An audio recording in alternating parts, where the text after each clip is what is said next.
Hello दोस्तों, कैसे हैं आप सभी लोग। उम्मीद करता हूं आप सभी लोग अच्छे होंगे और स्वस्थ होंगे और मस्त होंगे, है ना। तो हम सीडीपी का क्लास लेकर आए हैं। तो सीडीपी के क्लास में लगभग ये हमारे पास तो 100 क्वेश्चन है, लेकिन इस 100 क्वेश्चन में से हम कितने क्वेश्चन सॉल्व करवा पाते हैं अभी, ताकि टाइम भी बहुत कम है तो कोशिश करेंगे कि 70-80 क्वेश्चन कम से कम सॉल्व कराएँ। लेकिन यदि उससे कम भी होता है तो आप सभी के सामने आएगा, ताकि अब ऐसे ही मैं शेड्यूल बनाने वाला हूं कि 100 प्रश्नों का लेकर आऊँगा, जो कि आपके एग्जाम के लिए काफ़ी इम्पॉर्टेंट होगा। ठीक,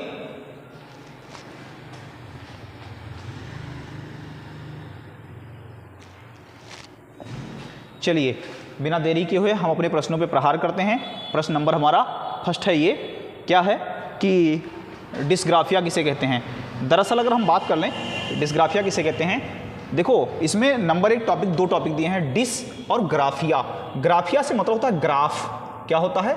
ग्राफ। और ग्राफ का मतलब होता है कोई चीज़ लिखना या फिर कोई चित्र ड्रा करना, है ना। मैथ में ग्राफ का चर्चा किया जाता है।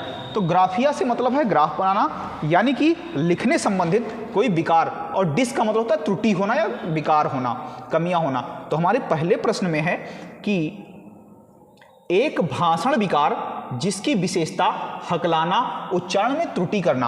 अगर हकलाना या उच्चारण में त्रुटि की बात हम कर लें तो ये हो जाएगा डिसलेक्सिया।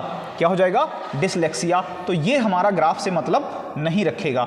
अगला प्रश्न है, एक गतियुक्त विकार जिसकी विशेषता स्थूल पेशीय बाधिता। देखो ये आ जाएगा, अगर स्थूल पेशीय की बात करें तो ये ये आएगा हमारा पेशीय संबंधी विकार में। ठीक, स्थूल कौशल विकार में आएगा, तो ये भी नहीं होगा। अगला प्रश्न, एक तंत्रिकीय विकार जिसकी विशेषता अक्षरों आकारों को बनाने की कठिनाई करना।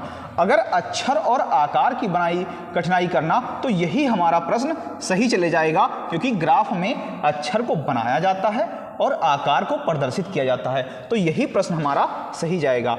अगला क्या है? अगला प्रश्न कह रहा है, एक मनोवैज्ञानिक विकार है जिसकी विशेषता ध्यान केंद्रित या आवेगशीलता। अगर हम ध्यान केंद्रित या आवेगशीलता की बात कर लें तो ये हाइपर डिसऑर्डर के अंतर्गत आ जाएगा, ताकि कोई बच्चा इसमें अपना ध्यान एक वस्तु पर केंद्रित नहीं कर पाता है, तो ये हाइपर डिसऑर्डर के अंतर्गत आएगा। ठीक, अगला टॉपिक हमारा है कौन सा? अगला टॉपिक ये हो जाएगा। अगला टॉपिक हमारा है प्रतिभावान बच्चों को शिक्षित करने का उपागम, जो उन्हें असामान्य रूप से तीव्र गति से पाठ्यचर्या के माध्यम से आगे बढ़ाता है, क्या कहलाता है? ये तो विभेदन मतलब छांटबीन करना, ये नहीं कराएगा। संवर्धन भी नहीं कराएगा। अगर ये कराएगा तो त्वरण गति वर्धन कराएगा। ठीक, विसर्जन भी नहीं कराएगा। अगला हमारा टॉपिक हो जाएगा कि कह रहा है teacher who was working towards inclusive classroom. वो प्रोसेस कौन सा है जिसमें टीचर इंक्लूसिव क्लासरूम कार्य करते हैं? जैसे समावेशी शिक्षक जो समावेशी कक्षाओं की दिशा में काम करते हैं, उन्हें चाहिए कि वह सभी बच्चों के, देखिए अब इसकी अगर हम बात कर लें तो पाठ्यचर्या के अनुसार अनुकूल यानी अनुकूलित वातावरण प्रदान किया जाना चाहिए। विविधता यानी विविध बच्चों के दृष्टिकोण को भी शामिल करना चाहिए, यानी सभी बच्चों के दृष्टिकोण को टीचर को लेकर के चलना चाहिए। ठीक, अगला टॉपिक क्या हो जाएगा? अपने स्वयं के अंतर्निहित पूर्वग्रहों की जांच करें। हाँ बिल्कुल, शिक्षकों को अवसर देना चाहिए कि भैया तुम खुद का जांच खुद से कर लो कि कितना गुणवान हो या इसमें आकलन करने की क्षमता। विविधता को एक बाधा, देखो बाधा को हमें कभी मानना नहीं है। अगर सीटेट में हमारे बाधा जैसे शब्द आते हैं तो उसको सीधा काट दो। कोई भी बच्चा या कोई भी प्रकार की करिकुलम हमारे लिए बाधा नहीं हो सकता है। तो हमारा ऑप्शन कौन सही जाएगा? 1, 2 और 3। तो 1, 2 और 3 यानी दूसरा ऑप्शन सही चला जाएगा। आगे जहां बाधा की बात आ जाए वहां समझ लो प्रश्न निगेटिव है ना। और सीटेट के लिए सबसे हानिकारक, यानी हम लोग अगर बात कर लें निगेटिव वाला, तो निगेटिव वही होंगे जिसमें बच्चों को हम लोग निगेटिव मान लें। और बच्चों को कभी निगेटिव मानना नहीं है, क्योंकि बच्चा हमेशा पॉजिटिव ही होता है। अगला प्रश्न हमारा हो जाएगा शेषावस्था में सामाजीकरण। अगर शेषावस्था में सामाजीकरण की बात कर ले जाए तो ये प्राथमिक अवस्था होता है। कौन सा अवस्था होता है? प्राथमिक अवस्था होते हैं। और जबकि बाल्यावस्था में सामाजीकरण माध्यमिक अवस्था के अंतर्गत आता है, तो ये माध्यमिक अंतर्गत आएगा और ये प्राथमिक, यानी ऑप्शन नंबर 2 सही चला जाएगा। ठीक, अगला हमारा प्रश्न कौन सा है? कह रहा लेव वाइगोस्की के अनुसार, चलिए लेव वाइगोस्की के अनुसार कौन सा सही जाएगा? लेव वाइगोस्की जी ने सामाजिक सिद्धांत पर अपना विशेष फोर्स किया था।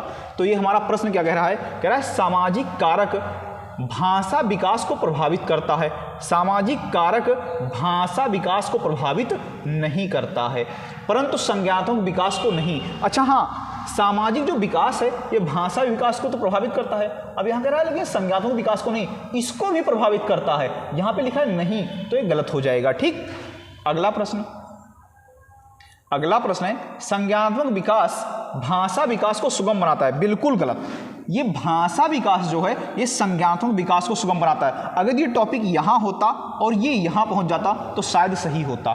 ठीक, अगला हमारा प्रश्न है कि भाषा विकास और संज्ञानात्मक विकास एक दूसरे से स्वतंत्र हैं। जी नहीं, एक दूसरे से स्वतंत्र नहीं है, एक दूसरे से जुड़े हुए हैं। देखो वही टॉपिक मैंने कहा था ना, यदि ये यहाँ होता तो भाषा विकास संज्ञानात्मक विकास को सुगम बनाने का काम करता है। इसलिए हमारा ऑप्शन कौन सही जाएगा? हमारा ऑप्शन नंबर 4 सही चला जाएगा। अगला टॉपिक, चलिए अगला कह रहा है कि अगला प्रश्न हमारा कह रहा है कि लोरेंस कोहलवर्ग के नैतिक तर्क किस स्तर पर बच्चे आमतौर पर मानते हैं कि लोगों को समाज की अपेक्षाओं पर खरा उतरना चाहिए और अच्छे तरीकों से व्यवहार करना चाहिए? ये किस प्रकार का है? आइए इस पर हम लोग चर्चा कर लेते हैं। ठीक, ये किस प्रकार का है? तो दरअसल अगर हम बात करें तो ये हमारा हो जाएगा पारंपरिक स्तर पे। इस स्तर पे, इस पारंपरिक स्तर में बच्चों की ये सोच होती है कि समाज जो कह रहा है कि इस कानून व्यवस्था को नहीं तोड़ना चाहिए तो नहीं तोड़ना चाहिए, हमें बना के रखना चाहिए, ये चीज़ कह रहा है, तो इसलिए पारंपरिक अवस्था के अंतर्गत आएगा। अगला हमारा टॉपिक कौन सा हो जाएगा? चलिए देखते हैं। अगला टॉपिक हमारा हो जाएगा ये कि निम्नलिखित कथनों को पढ़िए तथा सही विकल्प का चयन कीजिए, है ना। कह रहा है कथन ए क्या कह रहा है? शिक्षकों और साथियों जैसे अधिक जानकार अन्य लोगों के साथ बातचीत साथियों को उनकी समझ और कौशल विकसित करने में मदद करने के लिए आवश्यक समर्थन और मार्गदर्शन प्रदान करता है। बिल्कुल सही है, क्योंकि अगर हम अपने साथियों के साथ, अगर कोई साथी मुझसे ज़्यादा अधिक जानकार है, उससे हम डिस्कशन करेंगे तो कहीं ना कहीं हमको सीख मिलेगा ही मिलेगा। और ऐसे शिक्षार्थियों के बीच में होता है, जब शिक्षार्थी अपने दोस्तों से बातचीत करते हैं तो उनका नॉलेज इंप्रूव होता है। आर क्या कह रहा है? सामाजिक संपर्क सीखने और विकास का एक प्रमुख घटक है। बिल्कुल सही। सामाजिक जो संपर्क है, जब समाज से हम सीखेंगे तभी आगे बेहतर कार्य कर पाएंगे। नेताओं को देखा है समाज से एनालिसिस करते हैं, तो ठीक ऐसे जब हम समाज से सीखेंगे, मिलजुल के रहेंगे तो हमें बेहतर प्रमुख तौर पे हमारा विकास होगा। ठीक, तो इसमें कौन सा ऑप्शन आ जाएगा? देखते हैं। कह रहा है ए आर दोनों गलत हैं। बिल्कुल निगेटिव, क्योंकि दोनों सही हैं। ए और आर दोनों सही विकल्प हैं और ए सही व्याख्या करता है, आर सही व्याख्या करता है आर ए की। बिल्कुल सही। ए और आर दोनों सही हैं, परंतु आर ए की सही व्याख्या नहीं करता है। गलत। ए सही है परंतु आर गलत है। तुम भी गलत हो, है ना। तो हमारा ऑप्शन यही सही चला जाएगा। अगला टॉपिक हम लोग देखते हैं। अगला टॉपिक है भैया कि अधिगम के लिए आकलन का मुख्य लक्ष्य क्या है। तो कह रहा है उन विद्यार्थियों की पहचान करना जिन्हें धीमे सीखने वाले के रूप में वर्गीकृत किया जा सकता है। हमें किसी विद्यार्थी को पहचान नहीं करना है कि कौन धीमा करता है, कौन तेज करता है। हमें सभी विद्यार्थियों को एकजुट होकर के पढ़ाने का काम करना है, यानी सभी विद्यार्थियों को समान देखना है। विद्यार्थियों के प्रदर्शन का मूल्यांकन करना सही है, लेकिन इस आधार पे नहीं कि विद्यार्थी के मुख्य लक्ष्य का आकलन करना हो, इसके आधार पे सही नहीं है। विद्यार्थियों की प्रतिपुष्टि प्रदान करना जिसका उपयोग उनके अधिगम में सुधार के लिए सुधार के लिए किया जा सकता हो, ये बिल्कुल सही है। तीसरा बिल्कुल सही है, क्योंकि उनकी अधिगम के लिए, सुधार के लिए किया जा सके कि विद्यार्थियों की अधिगम संबंधी किस प्रकार की विकार है। अगला प्रश्न, विद्यार्थियों के प्रदर्शन की तुलना एक मानक नहीं तय करना है ना। जहां तय करने की बात आ जाए वहां समझ लो विद्यार्थियों को बाउंडेशन में किया जा रहा है, तो हमें मानक तय करना ही नहीं है। अब देखो अगला प्रश्न हमारा है कि किस आयु में बच्चे शब्दों के खेल में शामिल हो सकते हैं। दरअसल अगर इसकी बात कर लिया जाए तो ये हमारे बच्चे 7 वर्ष के और ऐसे चुटकुलों और पहेलियों को पसंद कर सकते हैं जिसके शब्द को खेल सकते हैं। असल में बच्चे चार्ट के माध्यम से और चुटकुलों के माध्यम से, देखिए 7 वर्ष के हो जाते हैं तब, देखो 12 वर्ष के हो जाएंगे तो बढ़िया ये तार्किक आना शुरू हो जाता है कि ये क्यों होता है, कैसे होता है। और 1 वर्ष का बच्चा तो केवल इशारा के माध्यम से कर सकता है। 3 वर्ष के बच्चे में कहानी वगैरह के माध्यम से नहीं सीख सकते हैं। तो ये अगर होगा तो 7 वर्ष के बच्चों में हो जाता है अक्सर, चुटकुलों के माध्यम से, आदि के माध्यम से सीखने के। ये बहुत बढ़िया प्रश्न है। कैरोल गिल्लिगन, अगर कैरोल गिल्लिगन ने कोहल वर्ग के नैतिक विकास के सिद्धांत की बात करें कि किसकी आलोचना की थी, तो इन्होंने कैरोल गिल्लिगन ने आलोचना किया था नारीवादी दृष्टिकोण से। इन्होंने बताया कि लॉरेंस कोहलवर्ग साहब नारी को बिल्कुल ही वरीयता ही नहीं दे रहे हैं, तो इसलिए कैरोल गिल्लिगन ने नारीवादी दृष्टिकोण को मानते हुए इनका आलोचना किया था। तो यही हमारा प्रश्न सही चला जाएगा कि सामाजिक संज्ञानात्मक दृष्टिकोण से बिल्कुल गलत, सामाजिक इसके दृष्टिकोण से नहीं, ये दूसरा ऑप्शन सही जाएगा नारीवादी दृष्टिकोण से। आनुवांशिक कारकों का पर्याप्त महत्व न देना, ये तो गलत है, ये भी गलत हो, केवल दूसरा सही जाएगा नारीवादी दृष्टिकोण से। कैरोल गिल्लिगन ने अगर इनका सिर्फ विरोध किया था तो इसीलिए किया था कि महोदय आप नारी को नारी के दृष्टिकोण से देखिए तो शायद आपको कुछ और रिजल्ट प्राप्त होगा, सिर्फ और सिर्फ आप पुरुषों के माध्यम से देखते हैं, है ना, इसलिए उसने आलोचना किया था, है ना। नारियों को इसलिए दयावान भी माना जाता है कि नारियों के अंदर से थोड़ा संवेदनाएं पाई जाती हैं। अगला प्रश्न है हमारा कि बचपन से वयस्कता के परिवर्तन काल का समय कौन सा होता है। दरअसल अगर हम बात कर लें बचपन से वयस्कावस्था की परिवर्तन काल कौन सा होगा, तो किशोरावस्था होगा।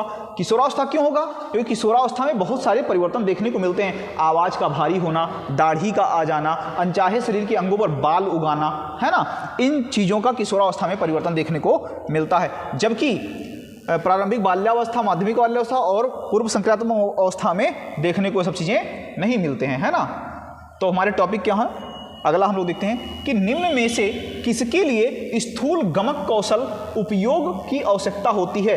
ये चलने और दौड़ने, पहले में जो हमारा प्रश्न था एक, उसमें मैंने बताया भी था कि स्थूल कौशल का मतलब होता है चलने से संबंधित विकार। तो स्थूल कौशल गमक जो होते हैं ये चलने से संबंधित विकार के अंतर्गत आता है। ठीक, अगला टॉपिक ये सामाजिकरण की प्रथम अवस्था कौन सा होता है, वो प्रथम अवस्था होगा परिवार होगा। कौन होगा? प्रथम अवस्था परिवार। बच्चा सबसे पहले अपने परिवार से ही सीखता है। परिवार में कौन आएंगे? माताजी, पिताजी, है ना, ये तो परिवार। दूसरा अवस्था कौन होगा? स्कूल। तीसरा दोस्त, फिर मीडिया वगैरह आएंगे चौथे पचवे पे, है ना, इस तरह से। अगला कौन है हमारा? कह रहा है यह मान्यता कि भौतिक वस्तुएं जैसे गुड़िया, कार में सजीव गुण होते हैं क्या कहलाते हैं? ये जीववादी सोच कहलाते हैं कि जीववादी सोच या जीववादी दृष्टिकोण दृष्टिकोण नहीं दिया है, सोच दिया है ना। पदानुक्रमित होगा नहीं, वर्गीकरण होगा नहीं, केंद्रीकरण होगा नहीं। केंद्रीकरण मतलब एक ही वस्तु पे केंद्रित होना, ध्यान केंद्रित रखने। तो जीववादी सोच। बच्चे क्या सोचते हैं कि गुड्डा गुड़िया में जान होता है। कोई बच्चा जमीन पे गिर जाता है तो जमीन को मारो तो चुप हो जाता है, सोचता है जमीन जीवित है, इसने मुझे जानबूझ के गिराया है, ऐसी प्रक्रिया पाई जाती है ना। तो जीववादी सोच पाया जाता है। अगला प्रश्न है हमारा, बहुत बढ़िया, चलिए देखते हैं। कह रहा है 4 वर्षीय रिया लंबे और चौड़े 2 बर्तन में एक ही समय में समान मात्रा में पानी डालते समय बर्तनों की ऊंचाई और चौड़ाई को एक ही समय में ध्यान में नहीं रख पाती है। ठीक, सही है कि रिया एक लड़की है जो एक बर्तन छोटा है और एक बर्तन लंबा है ना। ये चौड़ा है, ये वाला चौड़ा है और ये लंबा है, तो इसमें पानी डाला जाए सेम 5 ml इसमें तो 5 ml इसमें। अब वो ये नहीं सोच पा रहा है कि इसमें अधिक है, ऐसी सोच रखने वाली बच्चा है ना। तो जीन पियाजे के अनुसार रिया संज्ञात्मक किस विकास के पूर्व संज्ञात्मक चरण में है? बिल्कुल सही जवाब, हाँ ये सही हो जाएगा, क्योंकि ए और आर दोनों सही हैं, उसकी इसी चरण में है, आर ए की सही व्याख्या कर रहा है। पूर्व संक्रियात्मक, ऐसे में जब पूर्व संक्रियात्मक अवस्था में होते हैं तब बच्चे विभेदीकरण नहीं कर पाते हैं, है ना, छोटे और बड़े के बीच में पहचान नहीं कर पाते हैं भैया। अगला प्रश्न हमारा हो जाएगा कि संकेतों व अन्य तरीकों द्वारा बच्चों को जरूरत पड़ने पर मदद करना किसका उदाहरण है? अगर हम बात कर लें तो इसकी पाड़ की, यानी कि किसी को इसको फोल्डिंग देना। जब बच्चा कोई चीज़ सीख रहा होता है, साइकिल सीख रहा है, पीछे से पकड़ लेना, उसको पाड़ कहते हैं, इसको फोल्डिंग कहते हैं इंग्लिश में। तो इसको फोल्डिंग प्रदान करना, ठीक, ये चीज़ें कहलाएंगी। अब अगला प्रश्न हमारा आ जा रहा है, कौन सा? कह रहा है कि बच्चों की शिक्षा के लिए वाइगोस्की के सिद्धांत का अनुप्रयोग प्रस्तावित करता है। किसका प्रस्तावित करता है? सहयोगात्मक दृष्टिकोण से। ना रटने, देखो रटना हमें है ही नहीं। सीडीपी में अगर रटने की बात कर ली जाए तो, या सीटेट में, तो रटने से संबंधित रटना जो है वो निगेटिव दृष्टिकोण के अंतर्गत आएगा, है ना। निष्क्रिय शिक्षा नहीं करना है। क्रिया प्रसूत भी में दोहराना, बार बार उस पर रिपीट करना, है ना, ये चीज़ नहीं आएगा। सहयोगात्मक, सहयोग करके माध्यम से, अच्छे से एफर्ट डाल के प्रयास करके सीखो। बच्चों को, हम लोग के समय में क्या होता था कि बच्चों को बार बार टीचर कूट के उनको रटा देते थे। किसको रटो, 2 दिन रट लो, याद रहता था, उसके बाद भूल जाना पड़ता था, है ना। अगर समझ के पढ़ लो, वो चीज़ जीवन प्रयत्न के लिए हो जाता है, भूलना नहीं पड़ता है। अगला टॉपिक है, कोहल वर्ग के नैतिक विकास के किस चरण में व्यक्ति अपने व्यवहार के परिणाम के बजाय दूसरों की अपेक्षा अनुसार कार्य करने का काम करता है? तो ये हो जाएगा परंपरागत चरण में। इसमें क्या होता है कि दूसरों पे, अगर दूसरा कोई काम कह रहा है ये सही है तो हाँ भैया सही है, इसी को मुझे करना चाहिए, कह दे गलत तो हाँ गलत है, तो ये इस अवस्था में आ जाएगा, परंपरागत चरण में आ जाएगा, ठीक। पूर्व संक्रियात्मक में आएगा नहीं, और पूर्व परंपरागत में नहीं आएगा, और पाश्च परंपरागत चरण में भी नहीं आएगा, है ना। अगला टॉपिक, अब प्रोग्रेसिव क्लासरूम, प्रगतिशील कक्षा किसे कहते हैं, है ना। तो ये क्या हो जाएगा, एक प्रगतिशील कक्षा परीक्षा केंद्रित होती है, पाठ्य पुस्तक केंद्रित होती है, शिक्षक केंद्रित होती है। ना तो परीक्षा केंद्रित होना चाहिए प्रगतिशील कक्षा, ना शिक्षक केंद्रित होना चाहिए, ना ही पाठ्य पुस्तक केंद्रित होना चाहिए। अगर इसे रखना चाहिए तो विद्यार्थी केंद्रित, यानी कि हमें परीक्षा केंद्रित, परीक्षाओं पे बच्चों को टोटल डिपेंड नहीं करना चाहिए, ना तो उसको किताबी कीड़ा बना देना चाहिए, और ना ही शिक्षक केंद्रित की शिक्षक कहे कि ये काम करो तो वही, यानी ये विद्यार्थी केंद्रित। विद्यार्थी जो चाहें वो सबल हैं, और उनको सीखने की पूरी अनुमति हमें देना है कि भैया जो तुम चाहो उसे सीख सकते हो, है ना। अगला टॉपिक है, रेणु एक विद्यालय में परामर्शदाता है, ठीक। हार्वर्ड गार्डनर के सिद्धांत के अनुसार प्रभावी परामर्शदाता के रूप में उसके पास कौन सी बुद्धिलब्धि होती है? तो उसके अंतर्गत अगर हम बात कर लें तो कौन सी बुद्धिलब्धि होगी? उसके अंतर्गत पारस्परिक यानी इंटरपर्सनल होना चाहिए, है ना, इंटरपर्सनल। भाषाई बुद्धि होगी नहीं, और स्थानीय यानी जो आर्किटेक्चर के अंतर्गत होता है, जो वो सब मूर्तिकार, घर बनाने वाले, उनके अंदर होती है। और जो अंतःवैयक्तिक होती है, ये अंतःवैयक्तिक जो होते हैं ये सिद्धांतवादियों के अंतर्गत होते हैं, ठीक। इंटरपर्सनल होगा इसके अंतर्गत। राष्ट्रीय शिक्षा नीति 2020 के अनुसार NEP 2020 which language should be teacher use for interacting with the primary school children during the teaching learning process? यानी कि NEP 2020 के तहत शिक्षक कौन से भाषा का प्राइमरी लेवल में प्रयोग कर सकता है, प्रेषण भाषा का प्रयोग करना चाहिए? अगर हम इसकी बात करें तो मदर लैंग्वेज, केवल क्षेत्रीय भाषा, केवल शब्द जहां आपको दिखे, सीडीपी में जहां आपको केवल शब्द दिख जाए उसको काट दो, केवल बिल्कुल निगेटिव है, ठीक। तो केवल शब्द ये निगेटिव है, केवल अंग्रेजी बिल्कुल निगेटिव, केवल हिंदी ये भी मातृभाषा, क्योंकि प्राइमरी लेवल में बच्चा जब जन्म लेता है तो अपनी मातृभाषा को सीख करके आता है, यानी जो उसके घर में बोले जाने वाली लैंग्वेज होगी उसी भाषा को सीख करके आना है। तो हमें क्या करना है, बच्चे किस लैंग्वेज में बोल रहे हैं उसी लैंग्वेज का हमें प्रयोग करना है, ना कि अपनी भाषा को उसके ऊपर थोपना है।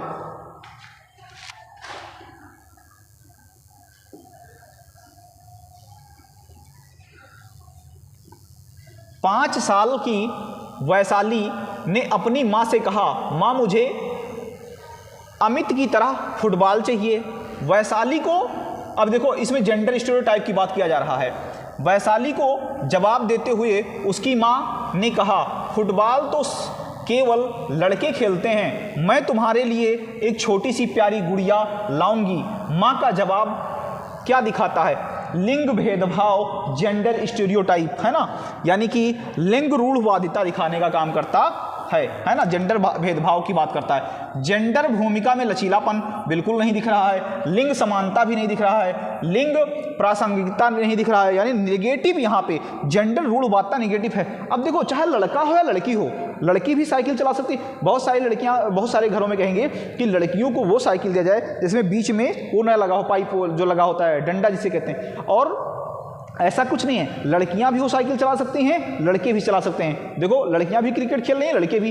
तो इस तरह से क्लास में भी क्लास को लचीलापन बना करके लड़के भी बैठ सकते हैं, लड़कियां, यानी दोनों को समानता का दर्जा दिया जाना चाहिए। ये चीज़ें हमारी शिक्षा नीति कहता है ना। अगला हमारा प्रश्न है, ये शिक्षा नीति कहता है, ना कि भेदभाव। और यहाँ पे क्या, उसकी माँ ने कहा कि, लड़की ने कहा, रिया ने कहा कि मुझे फुटबॉल चाहिए। उसकी माँ ने कहा, बेटा हम तुम्हारे लिए गुड़िया ला देंगे एक प्यारी सी, क्योंकि फुटबॉल तो लड़के खेलते हैं। तो जेंडर रूढ़वादिता, यानी कि भेदभाव किया गया कि लड़की हो तुम नहीं खेल सकती, लड़कियां भी फुटबॉल खेलती हैं ना। को नामीकरण व उन्हें वर्गों में बांटना, नामीकरण करना, उन्हें वर्गों में अर्थ सीखने को बढ़ावा देना एवं सुबाधित करेगा, है ना, यानी कि levelling of children and placing them categories, यानी कैटेगरी आदि में बांटना बिल्कुल नहीं है, ना लेवलिंग करना है ना तो उन्हें बांटना है, सबको मिला जुला के कराना है हमें काम। कोई भी बच्चों को समूह में हीनता और सीखने की लचीलापन उनको जन्म देता है, बिल्कुल सही है।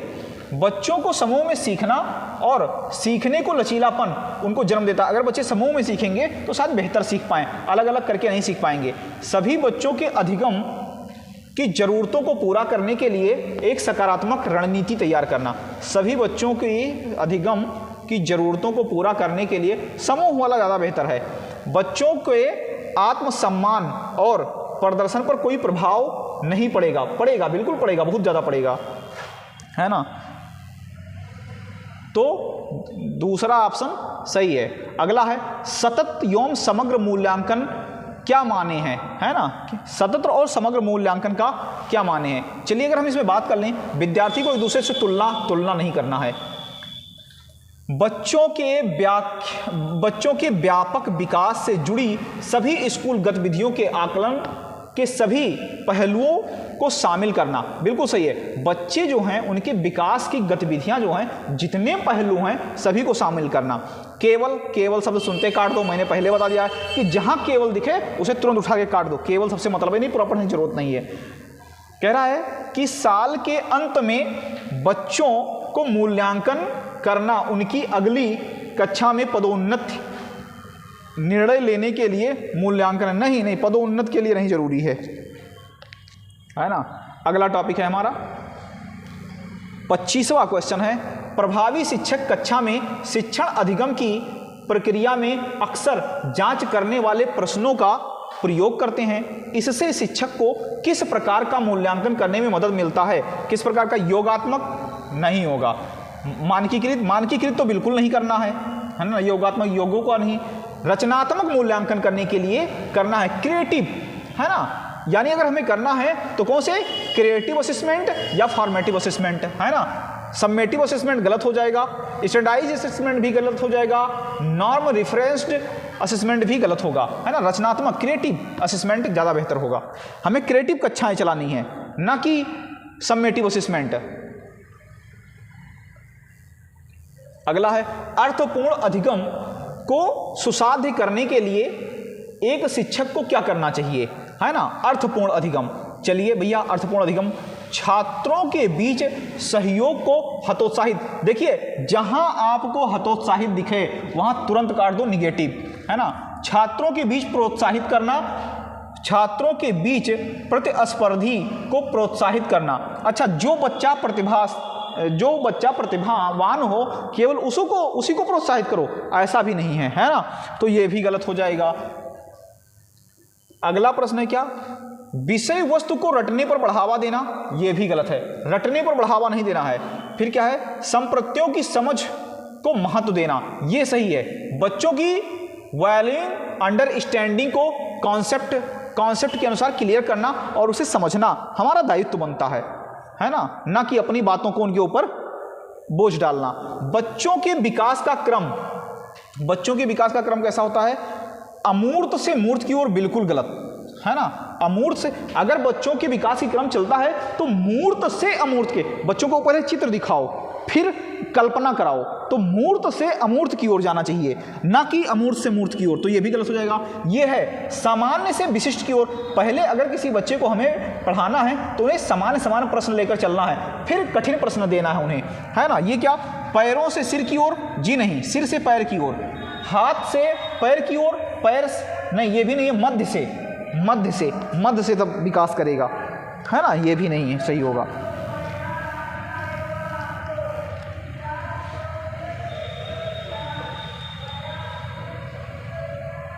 अब हमारा है 28वां प्रश्न, है ना। कह रहा है किस अवस्था में बच्चे वस्तु अस्थायित्व की समझ को बना लेते हैं परंतु या नहीं समझ पाते हैं कि क्रियाएं परिवर्तनीय हैं और उनके निर्णय चीज़ों को मौजूदा दिखावट पर निर्भर करते हैं। संवेदी चालक अवस्था में नहीं, पूर्व संक्रियात्मक अवस्था में जो बच्चे होते हैं ऐसा अमूर्त चिंतन करने की भावना को बना लेते हैं, समझ अस्थायित्व की भावना को अपने दिमाग में छाप एक इमेज बना लेते हैं। एक प्रगतिशील कक्षा में अधिगम क्या होता है, एक सरल प्रक्रिया है, जी नहीं, क्या है, एक सामाजिक प्रक्रिया है, ठीक है। प्रगतिशील जो कक्षा है उसमें एक सामाजिक प्रक्रिया होना चाहिए, परीक्षाओं पर प्रतिबंध नहीं होना चाहिए, परीक्षाओं पर प्रतिबंधात्मक नहीं होना चाहिए।